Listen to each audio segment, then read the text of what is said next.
Welcome, bienvenidos, benvindu to the Soccermetrics Copa Libertadores show, part of the SDH network, the only English language show devoted to South America's premier club competition. I'm your host, Howard Hamilton, the founder of Soccermetrics. After a thrilling and unexpected conclusion to the first preliminary round, we now reach the stage where the rest of the preliminary round participants join the journey for the eternal glory. 13 teams joined the 3 survivors from last week, and over the next month, they'll winnow the ranks down to the final 4 clubs that will enter the group stage. This week is all about survival. In this episode, I'll preview the first legs of the second preliminary round. But we start first with, as always, news from around the Libertadores. And we start with news of a settlement between Atlanta United and 2024 champions Botafogo. On February 6, ESPN reported that both clubs had reached a settlement on unpaid fees related to the Thiago Almada transfer. The original transfer amount was in the area of $21 million in the summer of 2024. Now, there was a balance of $3 million installments that were left to be paid, but were not by Botafogo, so Atlanta United went to FIFA, and FIFA ordered Botafogo to pay. Botafogo did not pay and appealed to the Arbitration Council of Sport located in Switzerland. CAS upheld the ruling, and FIFA went on to impose a 3-window transfer ban on Botafogo last December. That meant that Botafogo could not make any transfers on players in the winter window of 2026, the summer window of 2026, or the winter window of 2027. A really significant penalty for the Brazilian side. Botafogo were eager to reach a settlement, and the two sides did. In that settlement, Botafogo would pay the full fee plus interest, and by doing so would regain access to the transfer markets. It's a great deal for both sides. Atlanta United reaches a conclusion on the Thiago Almada transfer deal and receives the balance of the dues that were the balance of the fees that were due to them. And Botafogo regains access to the transfer markets as they seek to retool their side for the upcoming Copa Libertadores. The second news item involves hydration breaks coming to Libertadores. Now, you may have seen hydration breaks in other competitions. They did happen in Libertadores, but only in matches where the on-field temperature was above 30 degrees centigrade. The difference between those breaks and the breaks that are coming to Copa Libertadores and to the 2026 World Cup is that there will be a 90-second hydration pause in the middle of each half, irregardless of weather conditions. The referee will determine the moment to pause the match, and the players for both sides will remain on the field. They'll be close to the touchlines where they can grab refreshments and receive instructions, if any, from coaching staffs.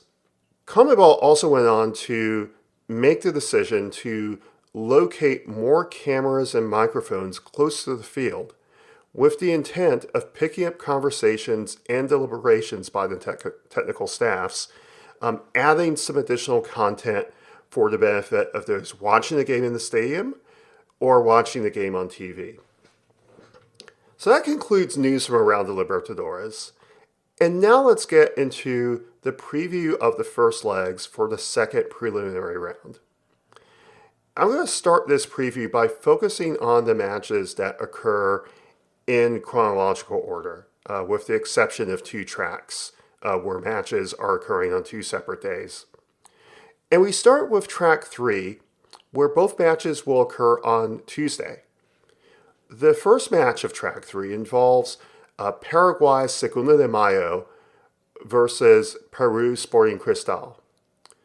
Segunda de Mayo took down Alianza Lima in the first preliminary round and are facing another Peruvian opponent. Segunda de Mayo is an interesting side in that they are one of the few Paraguayan sides, in fact, the only Paraguayan side, not in or around Asunción, the capital. They're the only club representing the northern regions of the country, the more sparsely populated part of Paraguay. Segunda de Mayo aren't doing so well in Paraguay's Primera División. They're currently 11th, and they lost 3-0 to Sportivo Emiliano over the weekend. Needless to say, they were playing a reserve squad, putting all of their effort into this upcoming Libertadores tie. Sporting Cristal, for their part, are 7th in Peru's Liga Uno. They won 2-0 at Juan Pablo II College. Sporting Cristal are dealing with a significant injury list. No fewer than 4 players are out for the Peruvian side. Gabriel, Christopher Gonzalez, Luis Abram with a muscle tear, and Renato Solis, the goalkeeper, with a knee injury. The second match in this track involves Venezuela's Carabobo versus Chile's Huachipato. Carabobo defeated Monagas 1-0 over the weekend and are currently 6th in Venezuela's Primera División. The Steelers of Huachipato won 3-0 at Everton and are 2nd in Chile's Primera División. The lone player out for either side will be Angelo Lucena, a right-side midfielder with a knee injury. Now turning to track 4, where both matches will be played on Wednesday. The first match in the track involves Barcelona SC of Guayaquil hosting Argentinos Juniors, the 1985 winners of Copa Libertadores. For Barcelona, the league has yet to start. Liga Pro starts the weekend of February 20th. Barcelona have made significant changes to their squad, bringing in experienced, albeit older strikers such as Dario Benedetto and Hector Tito Villalba, formerly of Atlanta United, more recently, formerly of Peñarol. They've had some controversy very recently involving the registration of 2 players. One player, Luis Cano, was not registered in time for this match. That was not the controversial. Player. The really controversial player was Matias Lugo. Matias Lugo previously played for O'Higgins in 2025, and he was on loan from Argentinos Juniors. Argentinos made a decision to send him out on loan for 2026, and they made an agreement with Barcelona Sporting Club. Now, there was supposed to be an international transfer certificate issued to Matias Lugo in order for the loan agreement to be official. AFA made a delay in sending that ITC, ostensibly because of a holiday in Argentina, and because of that delay, Matias Lugo was not registered to the team in time for this Libertadores tie. Now, there are some grumblings from the Ecuadorian side. They have claimed that AFA's delay was intentional to benefit the club from their own country, because there was a deal involving another player, also Argentine, where the ITC was sent on time. Needless to say, this is a little bit of a tense moment between both sides. Argentinos are kind of lukewarm at the moment in Argentina's Apertura competition. They're 6th in Sena Bay. They defeated River Plate at home 1-0. They have a significant injury list. They have 3 players out due to knee ligament injuries: Diego Rodriguez, Matias Jimenez, Joaquin Go, and they have 2 additional players who are out due to muscle tears, Gabriel Florentin and Juan Cardoso. It's going to be a very interesting tie. It could be a very even tie between both sides, and there is a little bit of bite because of the recent controversy between the two teams.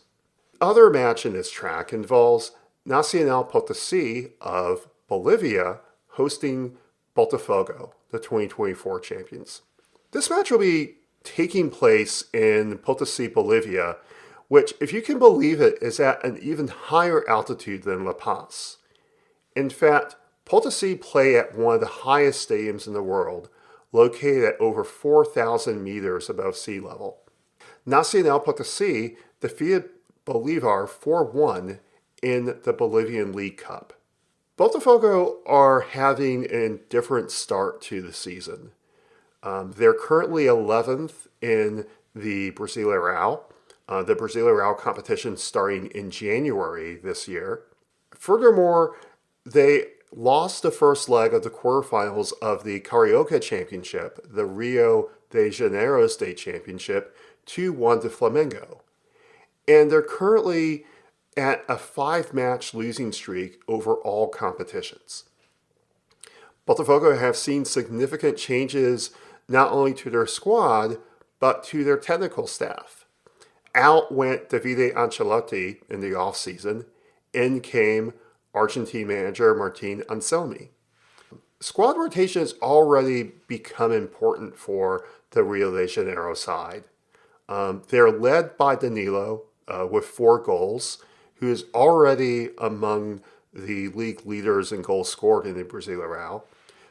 Alex Barbosa, Alvaro Montoro, among the league leaders in assists. They have a number of players coming back into the squad, such as Juan Cruz, returning from Real Salt Lake, Santiago Rodriguez, Italo, and Fernando Marcel. But managing the altitude is going to be a really big deal for Botafogo. In fact, 9 of their youth players arrived in Bolivia 5 days early in order to acclimatize themselves to the altitude. I think any narrow result for Botafogo is going to be a win. Avoiding a heavy defeat is going to be really crucial. And just surviving 90 minutes at 4,000 meters is going to be the big challenge for the Rio de Janeiro side. Now turning to track 1. And the first match of track 1 features Juventude versus Guarani. This match will take place on Thursday. Juventude, the Uruguayan side, drew 2-2 over the weekend to Montevideo City Torque, and they are 11th in Uruguay's Apertura División. Out for them is Ivan Rodriguez with a cruciate ligament tear. Guarani, the Paraguayan side, are currently 6th in Paraguay's Primera División. Their lone player out will be Aldo Perez with a ligament tear. The other match in this track features another Uruguayan side, Liverpool, versus Colombia's Independiente Medellin. And this match will be taking place on Tuesday. Liverpool are currently 9th in Uruguay's Apertura competition, having lost 2-1 at Defensor Sporting. Independiente Medellin won 3-1 at Cúcuta. They are not having a great start to the season. They're currently 16th in Colombia's Apertura competition. Juan Rosso will be out for Liverpool. Jose Luis Changa will be the player out for Independiente Medellin. And finally in track 2, Deportivo Táchira, who advanced past the strongest in the first preliminary round, will host Deportes Tolima on Thursday. Táchira drew a goalless draw at home to Trujillanos in Venezuela, and they're currently 7th in the Primera División there. Tolima also had a goalless draw at Bucaramanga, and they are 3rd in Colombia's Apertura competition. Alan Ricardo is out for the Colombian side with a knee injury. The other match in this track features Chile's O'Higgins versus Brazil's Bahia. This match will take place on Wednesday. O'Higgins lost 2-1 away to Limache, and they're currently sixth in Chile's Primera División. Bahia have had a better start to the year. Not only are they fourth in the Brasileirão, they're also in the semifinals of the Bahia state competition. They are perennial winners of their state competition. The key players for this side are Willian Jose and Jean Lucas. They do have an injury list that they are grappling with. David Duarte and Michel Araujo are out due to hamstring injuries, and Juan Pablo has an ankle ligament tear. Will be a really interesting side. Will be a really interesting tie to look at. Bahia will definitely be looking for an away win on Chilean soil. That concludes the preview of the second preliminary round, first leg. And a reminder that this week you can follow all 8 matches on either Fanatis, Fubo Sports, or YouTube, where the radio broadcast will be streamed. Got a comment or question about this podcast or about the Copa Libertadores? Send them to my X handle at Soccermetrics. You can also send questions or comments to Soccer Down Here or to Jason Longshoe at Longshoe. This podcast is also copied to Facebook and YouTube, and you can follow the conversations there. I'll be back later on in the week to look back at the first legs of the Libertadores second preliminary round. This has been the Soccermetrics Copa Libertadores show, proudly part of the SDH network. See you later. Hasta luego. E até mais.